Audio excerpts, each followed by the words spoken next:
வேதாத்திரியம் என்ற திட்டங்கள் 14 வகையான திட்டங்களை கொடுக்குறாங்க.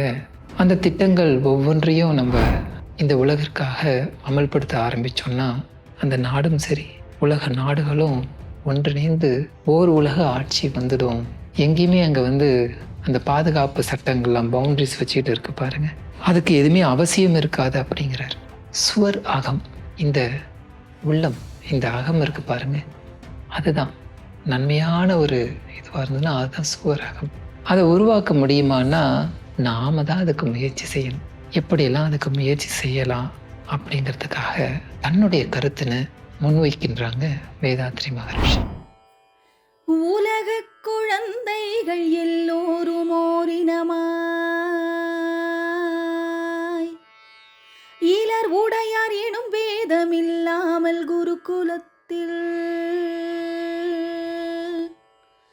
பல கலைகளை பயின்று பண்பால் உலகை திருத்தி நலம் பெருக்கும் நன்னாளே, நாடனைத்தும் பொங்கும் நாள், நலம் பெருக்கும் நன்னாளே, நாடனைத்தும் பொங்கும் நாள். இந்த நாடு முழுவதும் பொங்கணுமா, நம்மளுடைய வீட்டில் மட்டும் பொங்கணுமா?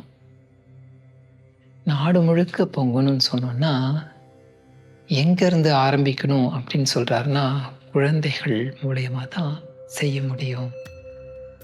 குழந்தைகள் இடத்துலேருந்து ஆரம்பித்தோன்னா அதுவே இந்த உலகத்துக்கு ஒரு மேன்மையான ஒரு செயலாக அமையும். அந்த மேன்மை வரும்பொழுது தான் அதுதான் நாடனைத்தும் பொங்கும் நாளுங்கிற. நம்மெல்லாம் பேசுறது வீட்டில் பொங்குறது, மகான்கள் பேசுறது நாடே பொங்கக்கூடிய ஒரு விஷயம். இப்போ எவ்வளோ பெரிய பொங்கல் தினமாக இருக்கும், அது பெரிய பொங்கல். மகரிஷி இன்னொரு பாடல்ல சூட்சும பொங்கல் அப்படின்னு சொல்லுவாங்க. நம்ம இதுக்கு முன்னாடி அதை பற்றி பேசியிருக்கோம்.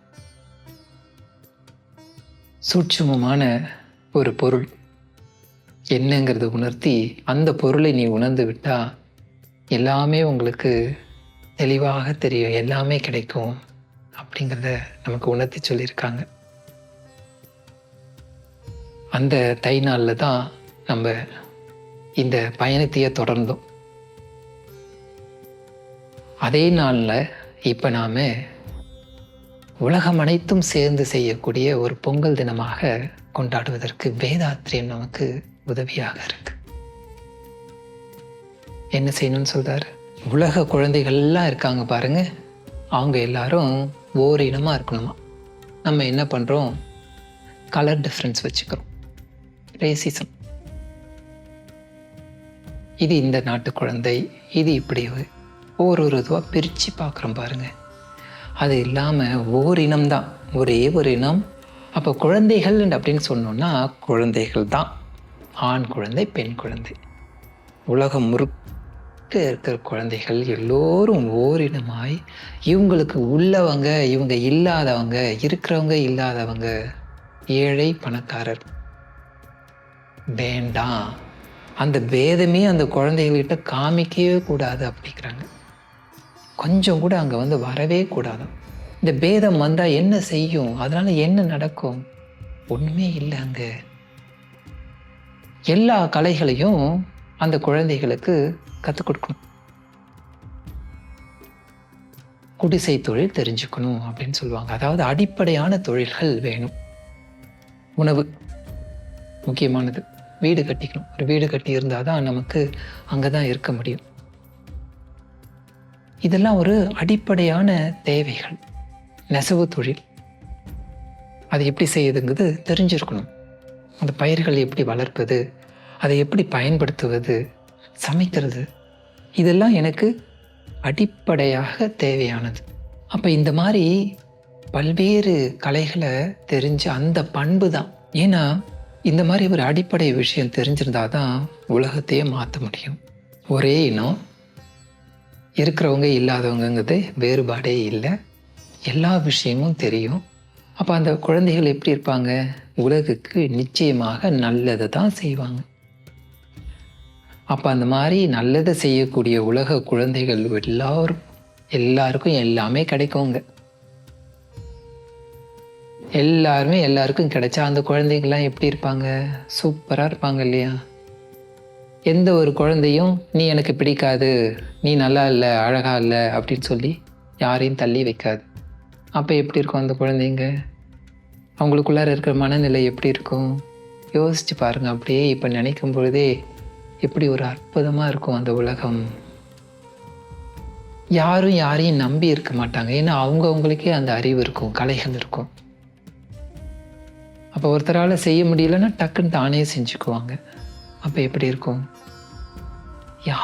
யாரையும் நம்பி இல்லாமல், யாரும் யாரையும் கெடுக்காமல், யாரும் யாரையும் தள்ளி வைக்காமல் ஒத்து உதவுறது.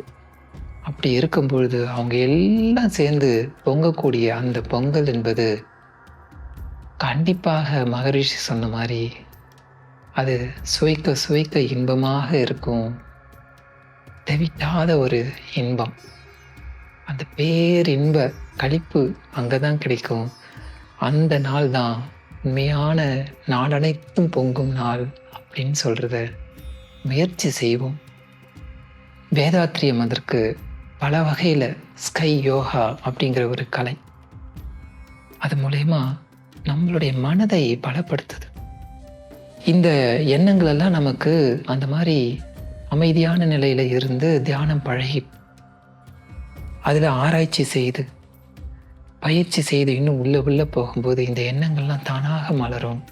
அதை வரவேற்போம். இன்றைய குழந்தைகள் தான் நாளைய தலைவர்களாக மாறும் பொழுது இதை ஒவ்வொருத்தரும் கொண்டு வருவாங்க. அப்போ உலகமே கொண்டாடும்.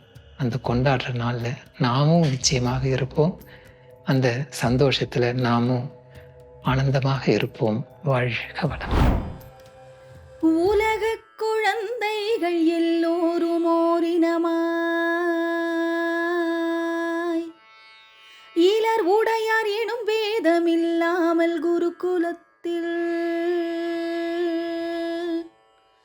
பல கலைகளை பயின்று பண்பால் உலகை திருத்தி நலம் பெருக்கும் நன்னாளே, நாடனைத்தும் பொங்கும் நாள். நலம் பெருக்கும் நன்னாளே, நாடனைத்தும் பொங்கும் நாள்.